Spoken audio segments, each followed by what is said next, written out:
¿Qué tal amigos del Occidente Hispánico?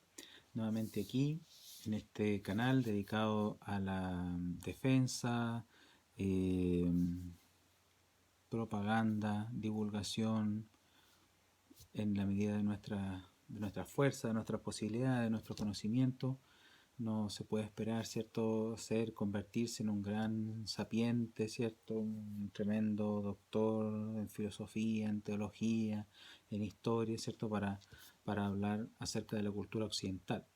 Menos ahora en las circunstancias en las que nos encontramos, en donde la cultura occidental está siendo atacada, diluida, destruida, para implantar una sociedad carente de valores, totalmente subjetiva,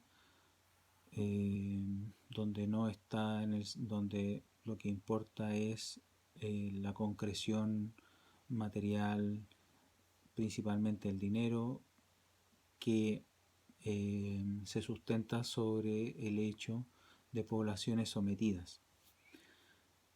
No es así el espíritu occidental. Esa es una deformación. Eso es en lo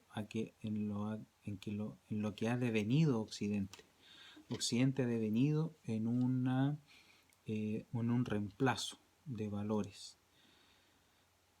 Eh, Cuando Dios está en el centro de la sociedad, el hombre está en el centro de la sociedad. Dios es el único que puede colocar en el centro de la sociedad, en el centro de la acción del hombre, al hombre mismo. De no ser así, adviene una sociedad corrompida como es la que estamos viviendo ahora, en donde no hay límites, no hay límites morales. Ya el haber alcanzado en la población, ni siquiera ya como una cosa ideológica, ni siquiera como una cosa eh, programada teóricamente, sino que ya en pleno ejercicio. Actualmente la población mundial, un importante porcentaje de la población mundial, legitima el aborto. Y eso ya es extremar cualquier límite, cualquier límite moral. Eh, Así que estamos ya viviendo en la destrucción total de Occidente. Lo que nos queda a nosotros, los que estamos en este mundo, que tenemos fe, que creemos todavía en la cultura occidental, que ha sido la cultura más plena que se ha formado en la historia del ser humano, y que vemos que conforme uno observa el paso de la historia, nos damos cuenta que siempre se vuelve a lo mismo. Pasamos por la debacle moral, espiritual, cierto, política, incluso de todo tipo, y se vuelve a lo central. ¿Qué es lo central? El derecho, la razón, la teología, Dios en el centro. Vamos así, como un péndulo.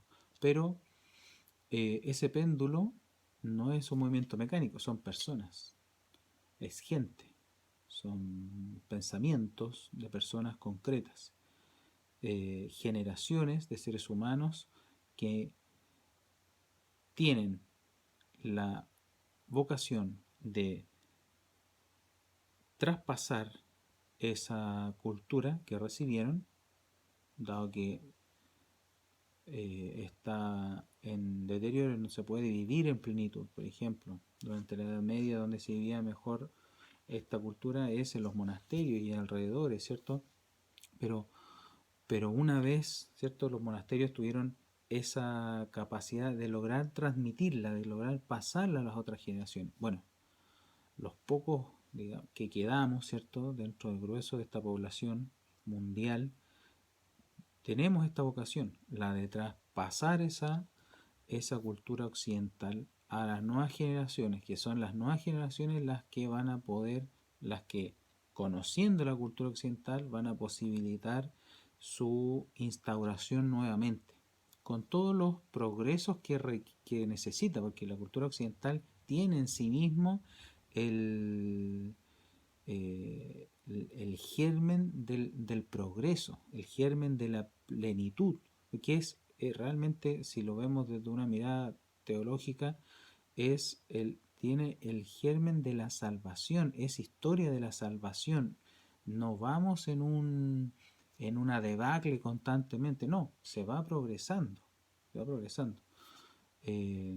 Las penas, penurias, limitaciones que pasaron generaciones precedentes a la nuestra, eh, todas ellas conquistaron un escalón más de progreso, de virtud, de una serie de elementos que redundan hoy día en nuestro bien. Pero siempre está el peligro, ¿cierto?, demoníaco de olvidarse, se olvida.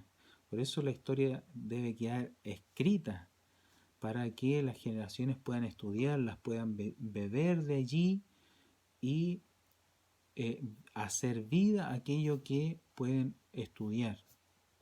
Como hoy día la gente no estudia, no lee, está perdida en su opinión, en sus emociones, en su subjetividad, en la ideología política tal y cual, ¿cierto? En donde no hay una formación del pensamiento, no se entiende lo que es un pensamiento recto, no se distingue lo verdadero de lo falso, no se distingue lo subjetivo de lo objetivo. Estamos en un momento de perdición importante. Y lo que nos toca eh, es, en primer lugar, asegurarnos de traspasar esta cultura a las nuevas generaciones. Y, en la medida de lo posible, vivirla con entereza, ¿cierto? Con la mayor plenitud que podamos. Por supuesto que estamos llenos de pecado, de limitaciones, pero esa es nuestra labor. Y si no la podemos vivir en plenitud, debemos vivirla con valentía, con generosidad, con entrega, sin perderse en este mundo, sin perderse en esta debacle moral. Siendo así, tengo unas palabras preparadas por ser día de San José. La verdad que es el 19, pero como el Papa Francisco había instaurado un año josefino, clausurado hace pocos años, pienso que se veía como reiterativo hacer otro año josefino, y generalmente cuando el domingo cae en una fiesta, es ese el año, en ese momento se clausura un año de tal o cual, ¿cierto? Un jubileo jacobino, por ejemplo, ocurre cuando pasa eso, coincide el domingo en el día. Pero a San José se le decidió colocarse en el día 20. San José es el padre adoptivo de Jesús. No quiso Dios que su hijo naciera en la sombra de la ignominia, ni que María Santísima pasara la vergüenza de ser considerada adúltera, e encargó entonces la tarea de administrar su casa, como el antiguo José administró el país de Egipto. También él recibió en sus sueños su encomienda y vocación, así como otros patriarcas recibieron su alimento mientras dormían. Mientras dormían se les reveló la voluntad de Dios, y Jesús luego dirá que son bienaventurados los que escuchan la palabra, la ponen en práctica. A su vez, el Salmo nos dice que Dios da a sus amigos el pan mientras duermen. Así San José planifica su existencia ejecutando la voluntad de Dios. Pero aquí debemos interpretarlo de una manera más plena, ya que San José, al igual que su purísima esposa, están tan vinculados a Dios que están preparados para vivir como propia la voluntad del Señor. En este sentido es un ejemplo a seguir, en muchos más, pero este es uno, que nosotros, en su mayoría, dada la enormidad de nuestros pecados, recibimos en gran medida la voluntad de Dios como la voluntad de otro. Es cierto que Dios es la alteridad total, pero en esto está la sabiduría de la santidad, en sintonizar con la voluntad del Padre. Suena conocido eso, sintonizar con la voluntad del Padre. La voluntad del Padre. ¿De qué Padre? El Padre Dios. En general, con mucho esfuerzo terminamos aceptando la voluntad de Dios, como una especie de resignación, que por supuesto es positiva. Sería peor que fuésemos aún más rebeldes frente al Dios providente, vivo y Dios de amor. San José no se resignó a la voluntad de Dios, sino que se entregó con toda generosidad, al igual que la Santísima Virgen María.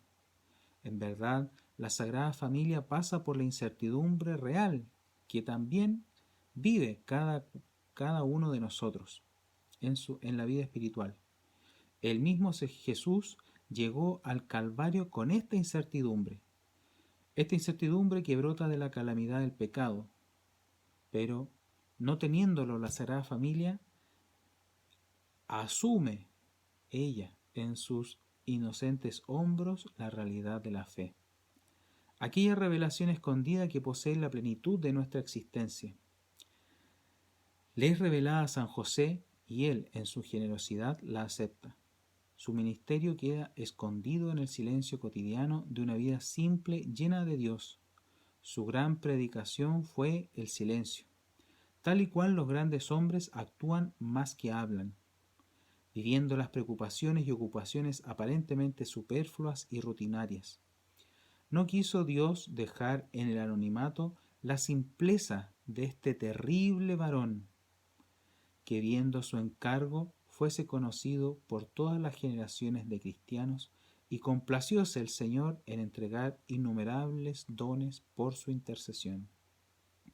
De aquí que nuestra plenitud no se halla en el tipo de nuestras pretensiones o objetivos vitales, sino en hacer la voluntad de Dios, encontrando la plenitud y buscando, como tantos santos han descubierto, hacer lo que Dios quiere y querer lo que Dios hace. Deseo con todo el corazón que gracias a estas palabras podamos esforzarnos en imitar esta actitud de San José, la de vivir en plenitud y conforme a la voluntad de Dios, no como una imposición, sino como un movimiento interior propio, sintonizado con el querer del Señor. San José ruega por nosotros.